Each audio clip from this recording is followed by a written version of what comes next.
अशोक खरात प्रकरणामुळे राज्याचं राजकारणही ढवळून निघाले।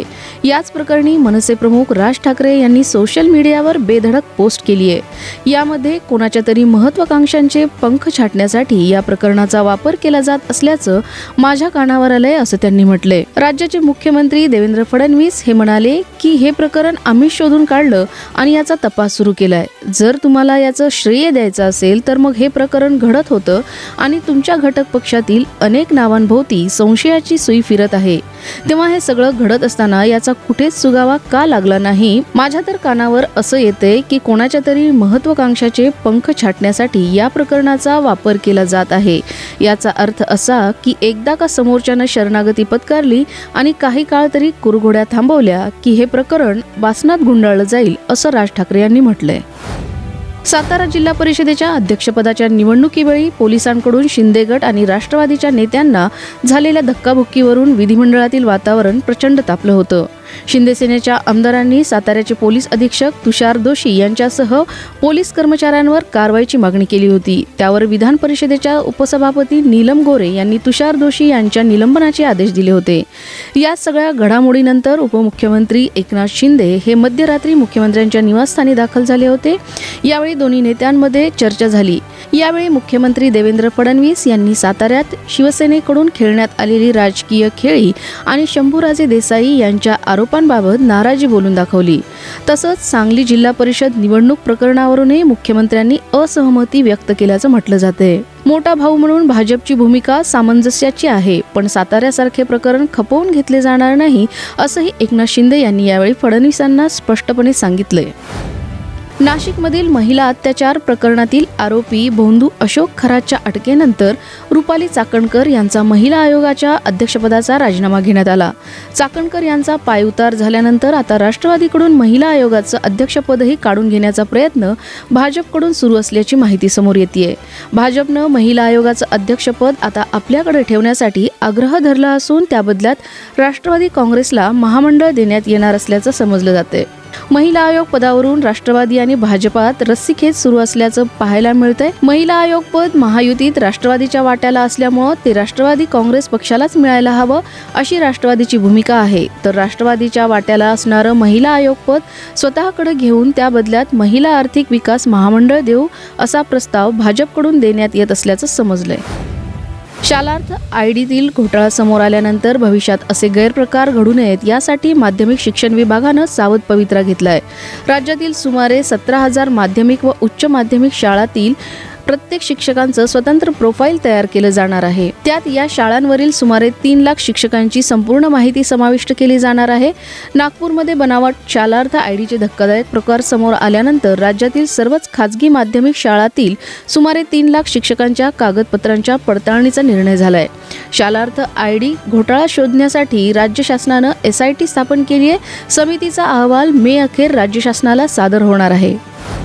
पंतप्रधान नरेंद्र मोदी लोकसभेत अमेरिकेच्या विरोधात एकही शब्द बोलले नाहीत, अशी टीका काँग्रेसचे नेते आणि लोकसभेचे विरोधी पक्षनेते राहुल गांधी यांनी केली आहे। मोदी 100% ट्रम्प यांच्या कंट्रोलमध्ये असल्याचा दावाही त्यांनी केलाय। पंतप्रधानांनी संसदेत 25 मिनिटं भाषण केलं। यावेळी त्यांनी अमेरिकेविरोधात एकही शब्द काढला नाही।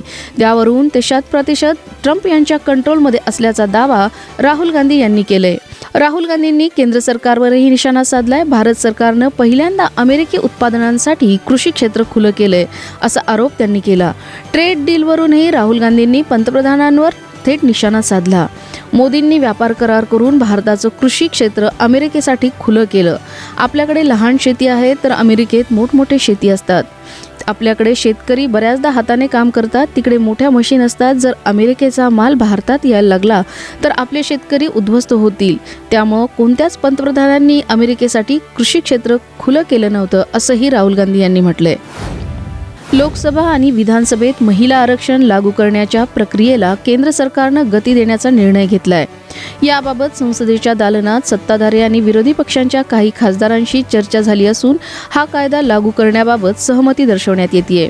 महिलांना लोकसभा व विधानसभेत 33% आरक्षण लागू करण्यासाठी 2011च्या जनगणनेचा आधार घेण्याचा विचार केंद्र सरकारच्या स्तरावर सुरू आहे।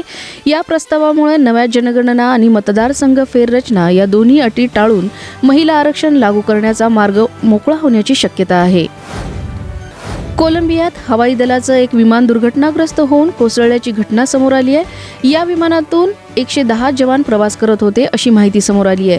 हवाई दलाचं विमान उड्डाण घेतल्यानंतर लगेचच कोसळल्याची माहिती आहे. ही दुर्घटना दक्षिण अमेझॉन क्षेत्रातील पेरूच्या सीमेजवळ घडल्याची माहिती समोर आली आहे. स्थानिक वृत्तसंस्थेने दिलेल्या माहितीनुसार या विमानात 110 जवान होते. कोलंबियाच्या संरक्षण मंत्रालयानं दिलेल्या माहितीनुसार काल देशाच्या दक्षिण भागात एक लॉकहीड मार्टिन हर्क्युलेस C-130 विमान दुर्घटनाग्रस्त झाले. कोलंबियाचे संरक्षण मंत्री पेड्रो सांचेने यांनी हे विमान पेरूच्या सीमेजवळ कोलंबियाच्या दक्षिण अमेझॉनमधून उड्डाण करत होतं. या विमानात सशस्त्र दलाचे जवान होते. त्याचवेळी ही दुर्घटना झाली. पीडितांची योग्य संख्या अजूनही समोर आलेली नसून दुर्घटनेचे कारणही समोर आलं नसल्याचं त्यांनी म्हटलंय. अमेरिकेचे राष्ट्राध्यक्ष डोनाल्ड ट्रम्प यांच्या आरोग्याबाबत पुन्हा एकदा चर्चा सुरू झाल्यात. ट्रम्प यांचे 2 व्हिडिओ सध्या सोशल मीडियावर चांगलेच व्हायरल होत असून त्यांच्या तब्येतीबाबत चिंता व्यक्त केली जाते.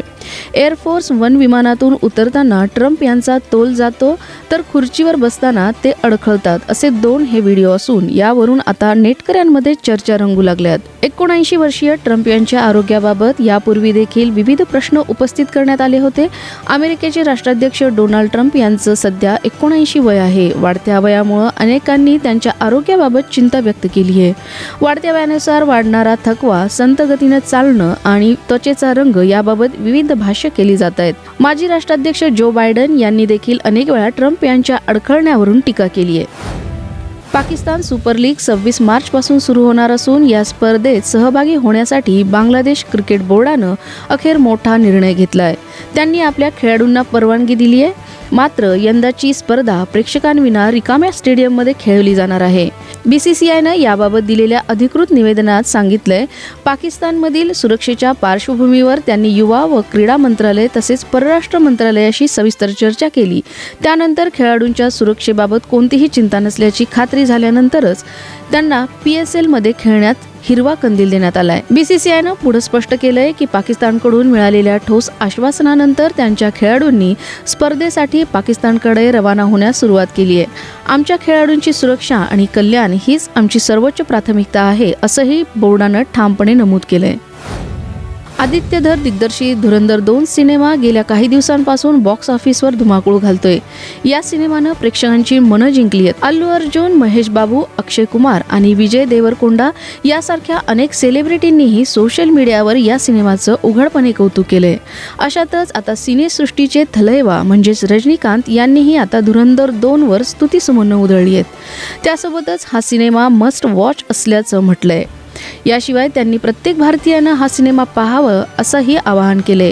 रजनीकांत यांनी ट्विटरवर एक पोस्ट शेअर केली आहे ज्यामध्ये त्यांनी काय जबरदस्त फिल्म आहे, #धुरंधर 2, आदित्य धर बॉक्स ऑफिसचा बाप, रणवीर आणि पुरी कास्ट आणि क्रूला खूप खूप शुभेच्छा. प्रत्येक भारतीयानं नक्कीच पाहावा असा सिनेमा. जय हिंद असं त्यांनी म्हटलंय.